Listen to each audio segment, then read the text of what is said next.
Today, I really want to talk to you about this story. It's a story in the Old Testament time. It's one of my favorite stories, and it's about this general. It's commander. It's not even a Jew, not from Israel. Just a regular not a regular. He's a commander. His name is Naaman, and there's this amazing story in Second Kings chapter 5 that I do believe that a lot of us can learn from. And I hope it's something that when we go over this story today, I want you guys to think of yourself and put yourself into the position of Naaman and just to see what would you do in that situation. All right. So before we get into the actual story itself, let me just do something that I normally do. I didn't, in episode 14, I think I didn't do it, but I'm back to my old ways. Give me one second.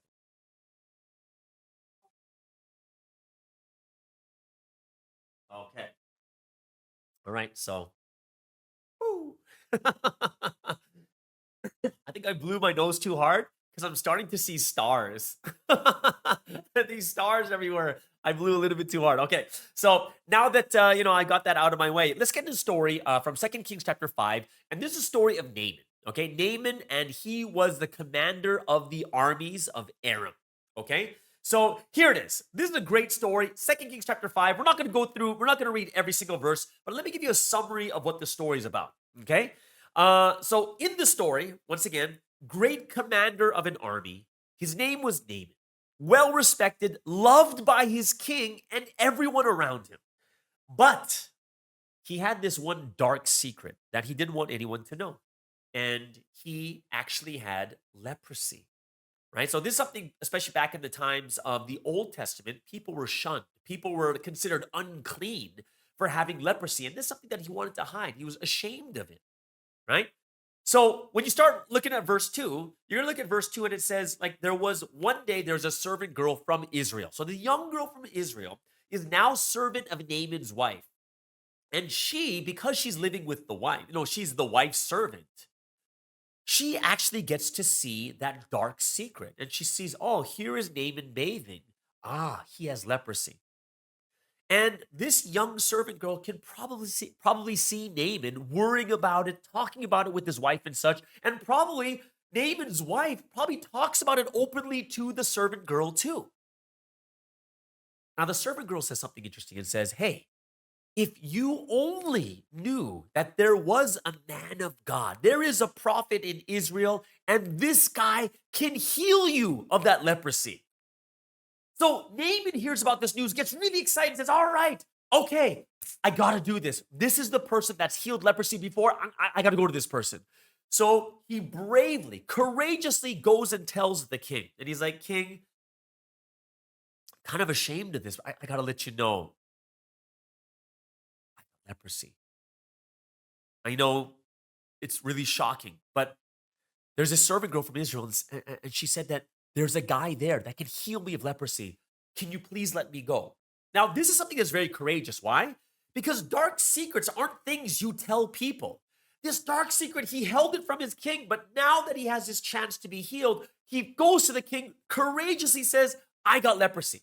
Now, what does the king do? King is like, dude, no problem.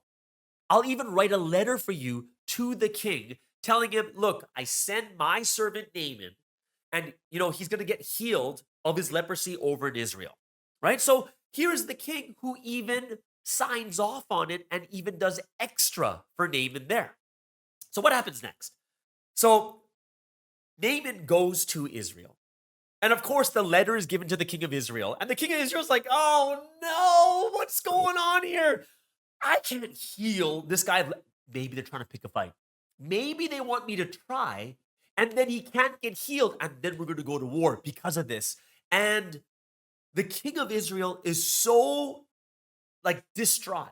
What does he do? He tears his robes. Now, one of the things you need to know in the Bible is whenever someone tears their robe, it is the ultimate expression of their agony.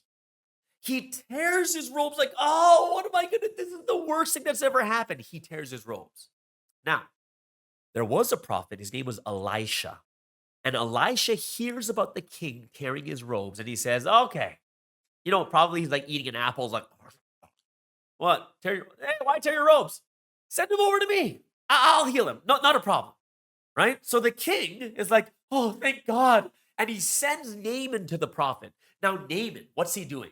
Right? Naaman has this dark secret. He's here to get healed of his leprosy. And he's riding over to Elisha's house. He gets off his horse and he's like, oh, this is it. The man of God will come to see me. I wonder what he's going to do to heal me. And he gets to the door and Naaman knocks. And he waits for the prophet to open. Now, verse 10, what happens? The door opens. Elisha sent a messenger to say to him. So it's not even Elisha himself. Hey, go wash yourself 7 times in the Jordan River and your flesh will be restored and you'll be cleansed. And he closes the door. And Naaman's like, what? And he's like, that was the cure? What the heck? So Naaman, what was his reaction? You look at verse 11. In verse 11, Naaman says, Naaman went away angry and said, I thought he would surely come out to me, stand and call on the name of the Lord his God, wave his hand over the spot and cure me of my leprosy. And then later he starts to complain even more. It's like, and the Jordan River's dirty. There's better rivers over there. Why would he make me go even to the Jordan River? Finally, as Naaman is walking away in anger, his servant comes to him and brings him back to his senses and says, hey, he's like, in verse 13, Naaman's servant comes to Naaman and says, my father, if the prophet had told you to do some great thing, would you not have done it? How much more then when he tells you, wash and be cleansed? Finally, Naaman comes to his senses and he goes, okay, fine. And he goes to the river, washes himself 7 times, and he's healed. He's healed and it's done. And now Naaman becomes a worshiper of God. So here's the thing. Great story, right? When you hear the story, wow, miracle of God, this is amazing, this is awesome. And if I say to you guys right now is, why is this story so deep and profound? Because the question is, well, none of us have leprosy, right? None of us have this thing where people are going to be shunning you and saying, oh, unclean person who has leprosy. What does this have to do with our life? And the first thing I want to tell you guys is this. When you look at these stories in the Bible, why are these stories so important? Why does God want to share these stories with us? And if you think about it, how many times have you gone to church and you hear a testimony? And when you hear that testimony, it strikes your heart like, oh, that's so true. And it gives you hope, or it makes you feel that God is even better. And it's so relatable. And you say to yourself, I'm in a very similar position as this. You know what? I can do the same thing. I got to trust more in God. When you hear these stories, even in the Bible, even if they're 2,000, 3,000, 4,000 years ago, these stories are relatable and they help us to understand our relationship with God and what we should be doing in our life, right? They're so relatable. And you're like, well, how does this story of leprosy become relatable to us? Well, let's get deeper into this story. Now, Naaman, he's the commander of the army of the king of Aram, all right? Great man, respected, loved by all. And I would say this too. When you look at yourselves in your life right now, are you commanders? And the answer is no, you're not, but you are. How are you commander? You are the commander of your own life. You're the one commanding your own life. You are the one that chooses to go here or there. You're the one that is kind of presenting yourself in front of your people. And what happens is when you look at your family and friends around you, don't you want to be loved and respected? And it's true. This is why we always show our best selves to others. We rarely show the weakness unless it's someone really, really close to us. We are, in essence, commanders of our own lives, just like Naaman was. And I would say something that's very interesting is when you look at the culture we're living in now today, when you have social media, Instagram, TikTok, and all these other different social media apps, everyone is actually trying to become more loved. They want to be liked. They want the likes. They want people to like them. They want people to look at them and say, wow, this person's living a great life, where you may not even be living the greatest life, but on Instagram and TikTok, you're only showing the greatest parts of your life. We're commanders of our own social medias to what people see the life that we're living right now. Now, here's the thing. What makes Naaman so relatable to us? He's got a dark secret. He's got something that he's so ashamed of. He's got something that he doesn't want anyone else to know. And tell me this, guys. How many times have you ever heard someone testify about you, about how great or how good you are? But you know deep inside, you have some things that are not good. You know your life. And there's things that you're ashamed of. And there's things I am 100% certain that you don't want the public to know about you. You just don't want them to know.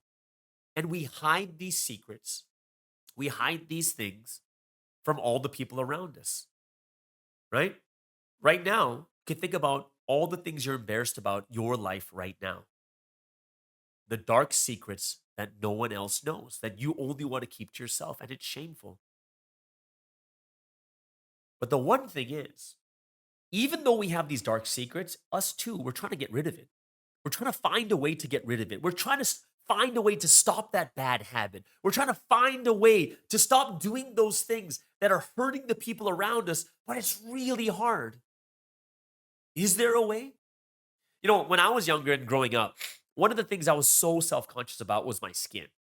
In high school, you hit puberty, and then all of a sudden you start getting pimples and stuff like that. And I was so self-conscious about it that by myself in secret, I would be searching on different medicines and ointments and things to get these pimples away from my face. I had some, not severe, but it was bad. It wasn't very good acne, right?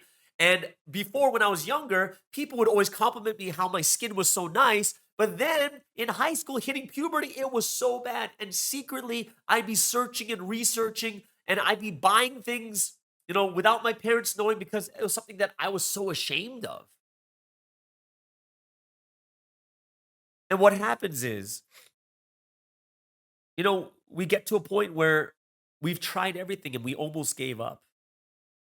And there's this young servant girl, someone who isn't really big. How do you know how desperate Naaman is? Naaman is so desperate, he's listening to a servant girl. He's actually listening to a servant girl and says, there's someone who can heal you of leprosy. He's done it before. And he's willing to risk even telling the king. And this is kind of what life is like for us too. There are things we want to get rid of, right? There are people in life, we're going through some really hard times.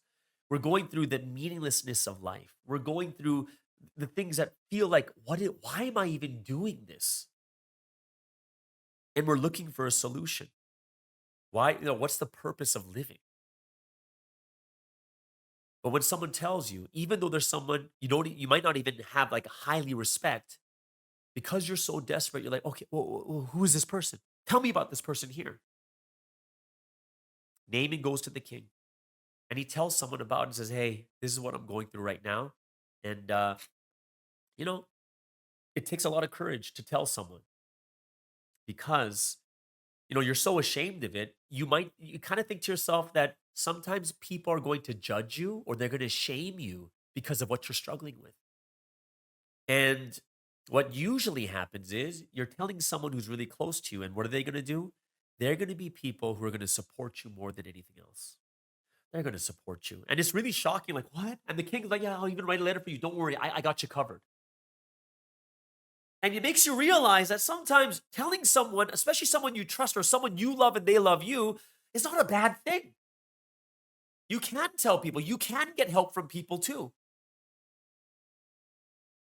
And it's kind of one of the things that happens in life is we do struggle with it until it's, a lot of times we go through and we struggle with it until we've reached the point of desperation. So the king helps Naaman. And when Naaman arrives, the king directs him over to this mystical prophet, right? The healer, the powerful man of God. Naaman is excited. He says, okay, go over to his house. And Naaman's like, this is it. I'm going to be healed. This is going to be amazing. Healing his leprosy is going to be the most amazing thing that I've ever seen. I can't wait to see what happens. And I'm sure Naaman's thinking to himself, when I meet this prophet, I am going to feel the presence of God, and it's just going to be so amazing. Now, with this anticipation and expectation, he prepares his heart for healing, stops at the door, and knocks on it. But when the person opens the door, it's not even Elisha, it's his servant. It's what? You don't even have enough time to see me, the great commander of the armies of Aram?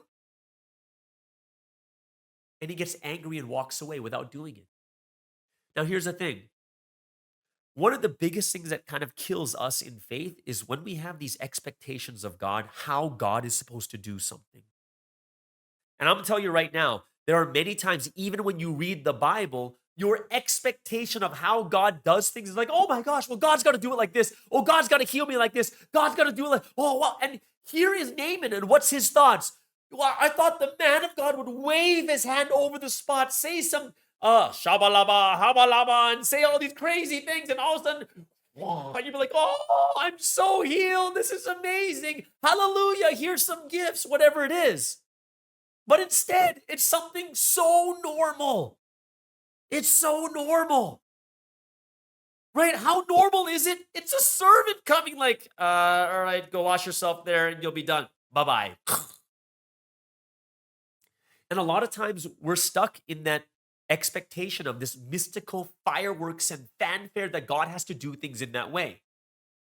Think about this, guys. How many times have you prayed to God and your expectation is, God, I need money. Oh, God, I just bought a lottery ticket. Please, I pray that you'll help me to win this lottery. Oh, God, I need to win this lottery. And you know what? I'll give 50% of it to tithe. You know what I mean? How many times have you prayed that, oh, God, please help me because I have a test and I didn't study? We're looking at God as a lottery ticket. We're looking at God in that way. Pray to God for something really expensive. Just waiting in anticipation for it. That all of a sudden, God's going to drop this job where you make $1 million a year. Like he's just going to drop it right in front of you.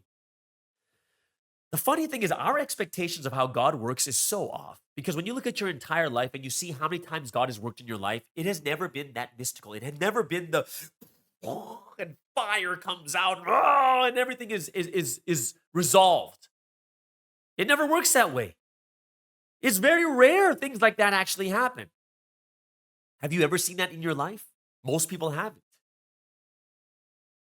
Even when you listen to people's testimonies, they're not talking about money falling from the sky. They talk about, I worked really hard and I got a better job. God prepared a job for me. Hallelujah. It wasn't someone just coming to your door. Hello, God told me you needed a job.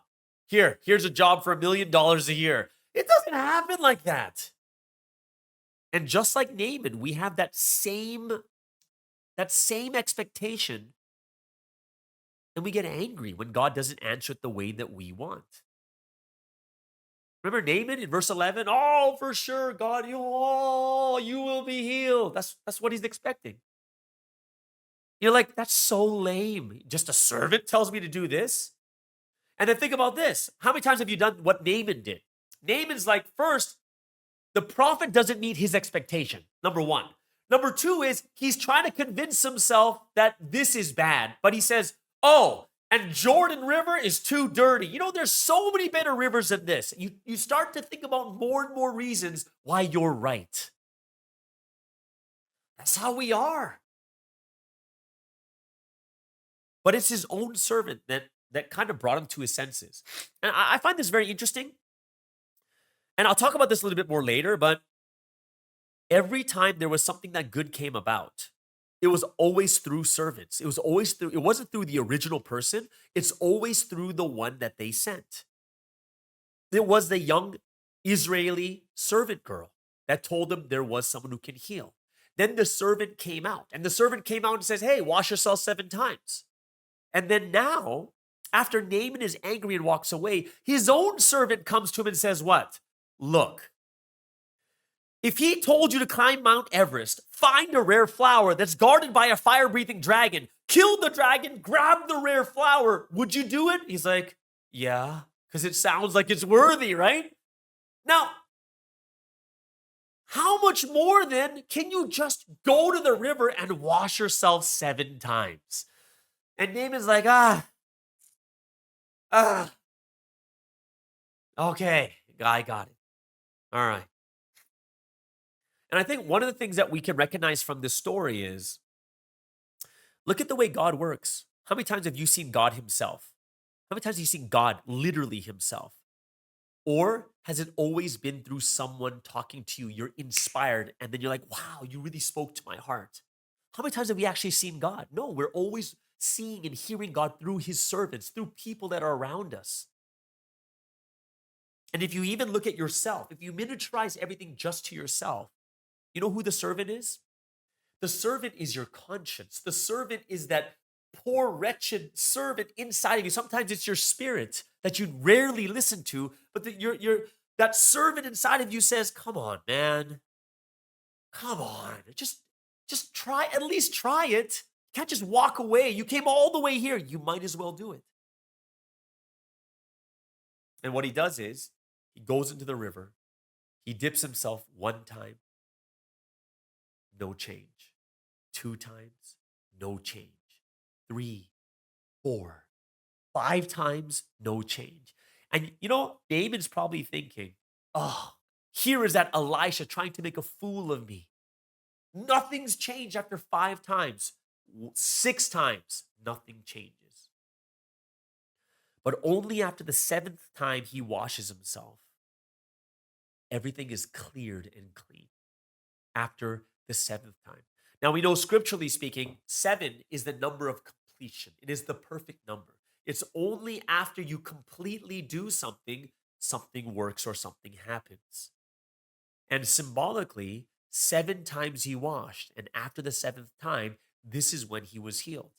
And I would say to you guys here too is whenever we get these inspirations or when God speaks to us, God is not telling us to do it half-heartedly. You got to do it fully. Only when you do it fully, when you do it completely with all your heart, this is when it starts to work. But you can't do it half-heartedly and do it only 3 or 4 times and then say, look, it doesn't work. Because the question God's going to ask you is, did you do it 7 times? Did you really do it? And if you say, oh, I only did it 3 to 4, then you didn't really do it. See, the message God wants to give to you today is this. The answers to our problems in life, whether it's the emptiness you feel, meaninglessness, difficulties, pains, the answer is already there, right? Just like Naaman went all the way to the prophet, to the man of God, what does the man of God do? He gives you the words of God. We receive the words of God each and every week. We receive the words of God by reading the Bible every day. We're receiving those words of God. And guess what? Sometimes the words are a bit boring. They don't sound spectacular. They don't sound amazing. Sometimes it's painful to read, and sometimes you don't want to do it. It's kind of like the Jordan River. It's not that great. It's just a book. There's other books that are more exciting than the Bible. But if you put those words into practice, if you actually do them, this is when your problems are solved. You know what God says? God says, you want to be rich? You want riches? And we're like, yeah, I want to be rich. And God says, Matthew chapter 6, verse 33, seek first his kingdom and his righteousness, and then all these things will be added unto you. There's a way to do it. It's seeking God first. That's hard. That's hard. It's not easy. What? I got to seek God. But how am I going to make money? Seek God first. You want to stop fighting with your enemies? Turn your cheek. What? If they slap you, turn your cheek and get slapped again? Like, what? None of us want to do it. We're not going to do it. And we say, this is your solution? Really? That's your solution? Turn my cheek and get hit again? You know how amazing those words are to turn your cheek? You know what happens in that situation? Imagine you're fighting with someone and they strike you. Do you know what inside their heart they really want you to do back to them? They want you to hit them back. They do, because it makes you even. But if they strike you, you stand up, they strike you again, and then you look up at them and you say, I'm sorry. Do you know how that person feels? They're not going to be like, ah, they're going to be, oh man, I struck this person twice and then they said sorry. Now they owe you. Fighting stops.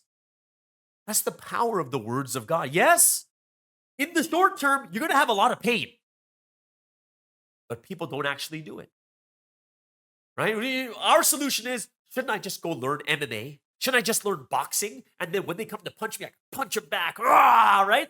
That's what we think. But what happens is you become enemies and you fight for the rest of your life when God says, love them. Just like Naaman, guys, we get angry, we walk away, and we say, this is stupid. And we don't listen to what God says when He speaks to us through the pulpit, when He speaks to us through the Bible, when He speaks to us through our prayers. You know, the people that God sends, like in the Bible, you'll see the Elishas, the Moseses, the Pauls, and even Jesus. If those guys came to us, would you do it? And the answer is, of course. If Jesus told me to do it, of course I do it. But here's the thing. When Jesus, Paul, when all these great figures in the Bible, what are they essentially doing? They're telling us the words of God, which means if we listen to the words of God, if we read the words of God, and then we say it to someone else, we are actually conveying the words of God. We're not conveying what we think. And what I'm telling you guys is that it's not about exactly who is saying it to you. Because if it's God, it doesn't matter who's the one He's using. When God speaks, God speaks. And if we are to be true believers of God, we need to be the ones that discern, is this a person speaking to me or is this God speaking to me at this time? God speaks through your friends. God speaks through your family. God speaks through strangers. God speaks through your boss. God speaks through like things, events that you see in life itself. Do you really need someone like God to directly come to you so that you'll do something? No. God is clear. We already have the words of God to not just read, but for us to take in and also give benefit to others, right? Second Timothy chapter 3, verse 16, great verse says, all scripture is breathed out by God and profitable for teaching, for reproof, for correction, and for training in righteousness. The words of God, we can use the words of God. This is how we help each other too. The words of God don't just come from God. God is speaking through the people around us and through our situations and circumstances, right? So, this is why we need to be people who are good with the words of God. We're there to help each other and, allow the Spirit to work through us, allow the Spirit to work through others, and really be able to discern, this is God speaking to me, right? We need to become the mouthpieces of the Lord too. But, if you have expectation that a certain type of person or a certain way that God has to work with you, this is where you miss a lot of the things that God is doing in our life. And even though God gives you the message, you may never receive that message. All right.